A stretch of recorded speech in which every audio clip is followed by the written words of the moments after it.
try and get to bed by 9 o'clock because the guy has to get up so early. And I get up at 4 in the morning, and then I got to make my own lunch.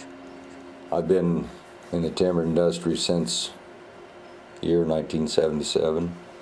I've been late for work twice, where I've seen the young generation shoot a couple times a week. The next week, you know, and I don't, right there's no pride. There's no pride in yourself, no pride in your work. I did my share of partying, but I made it to work. I might stay up till 2 in the morning in my younger day, but I made it to work. Gramps worked in the mill as a boss supervisor for shoot all of his life. My dad's dad, he was a superintendent down there at a mill. My dad, he was a supervisor for Edward Hines Lumber Company. My dad got munched by a 2,000-pound press roll. I don't know exactly what happened. He went in to get a chunk of wood out, and it activated the eye, and the roll come down and mashed him. It broke every rib, but I think 2. It crushed both of his feet, dislocated one hip, broke the other hip, took his eye out, knocked his teeth out. So he's lucky to be alive. Happened on my mom's birthday. Life's always shaky. Keeps you on your toes.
Everything has a rhythm. You can feel it pull the mill back and forth.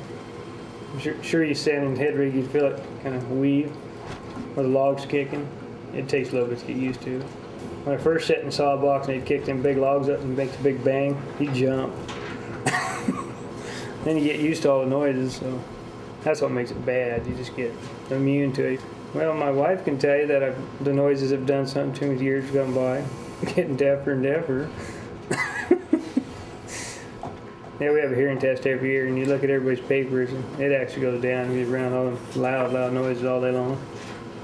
So I've spent almost 18 years in sawmills. That's all I like, though. I liked them as a kid, too. My grandfather was a a boss there at Ellingson Lumber years ago when it still ran in Baker. See, my first sawmill was probably 8. Watched them saw a log, and I said, that's it.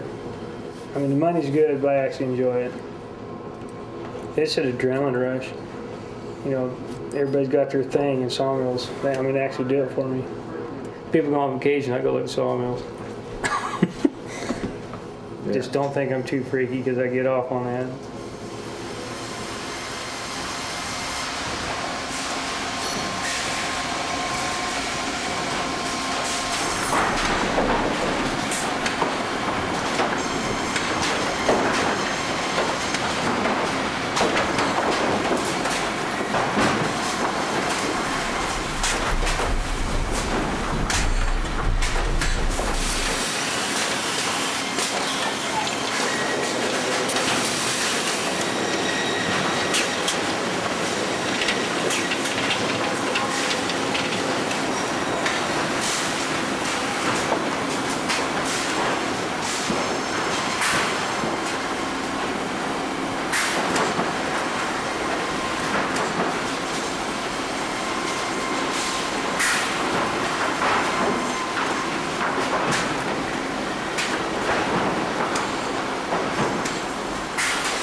I guess the whole motor that runs in you while you're doing it all is you don't want to stop.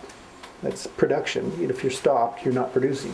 If you break something on your machine and you're down for 10 minutes, I mean, you got a mountain there. It's the kind of job at when you're first learning it, it's a stress job because you don't know quite how to deal with all the little quirks.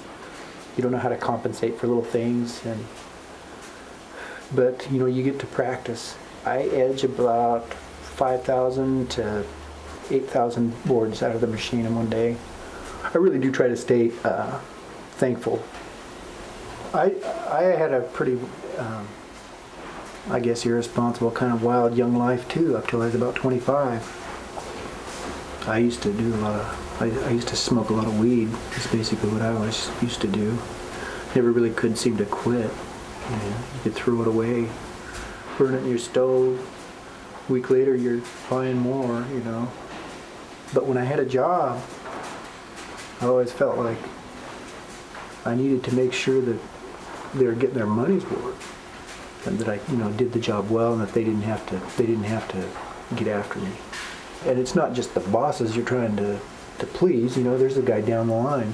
If you're tail sawing, the guy down the line is getting a bunch of stuff that you're supposed to be throwing in the chipper, or you're supposed to be sending to the edger or whatever, then you're giving him a bad day, and you're slowing down his production.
In a filing room, you never run out of anything to do. I mean, there's always something to do.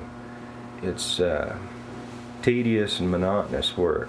10 to 11 hours a day, and that's 5 days a week, and most of the time it turns out to be 6 days a week.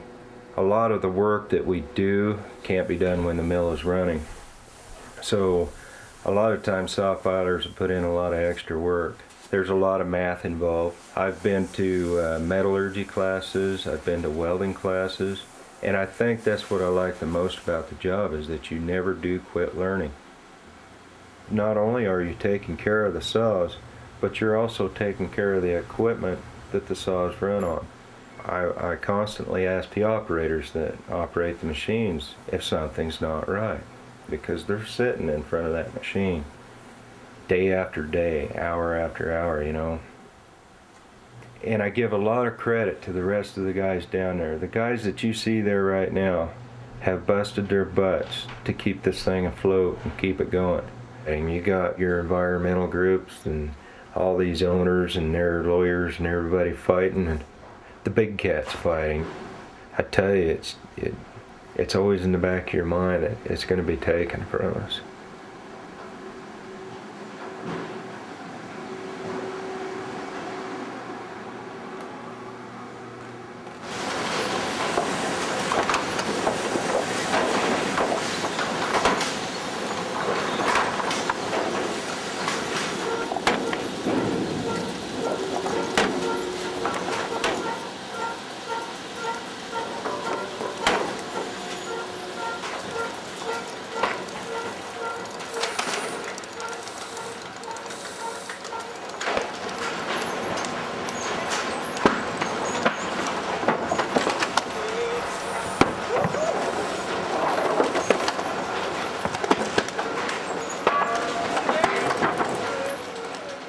The wood comes out and you pull it.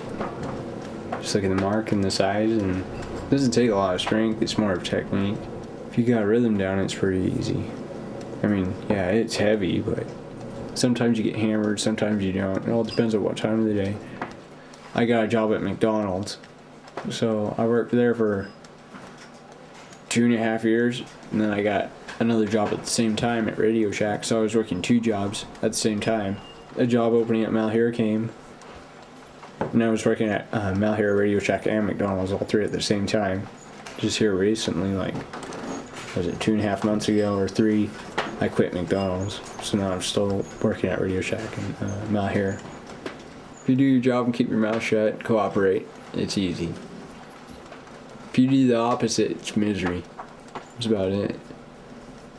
It goes with anything. I mean, life, work, play, stuff like that.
You know, a lot of people think I got a lot of money, but I worked my ass off. I didn't take vacations.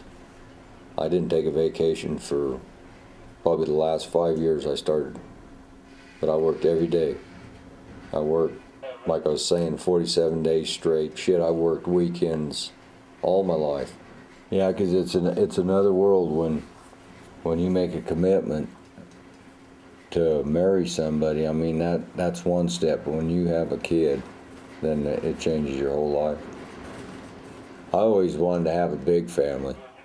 I want to have like 10 kids, but then after having 2 or 3, I mean, I just love the little shitters, but I don't know. Boy, nowadays, you have to buy the clothes, and shit, a little pair of pants is just the same as what I wear for price. Shit, not even a quarter of the material. They always say that you pick a job that you like. Well, what's that mean? I've never liked really any job I've ever done. It gets old. Here I've been in the sawmill, and I look at the walls, and now I can look it through the window. But it's the same routine thing. I'm ready for a change. I really am. 'Cause that gets old. I mean, shit, you're sitting in the same chair. You're doing the same thing. It's almost like a prison, but you're supposed to enjoy your job. Well, shoot, I bet 9 out of 10 people say that's hogwash.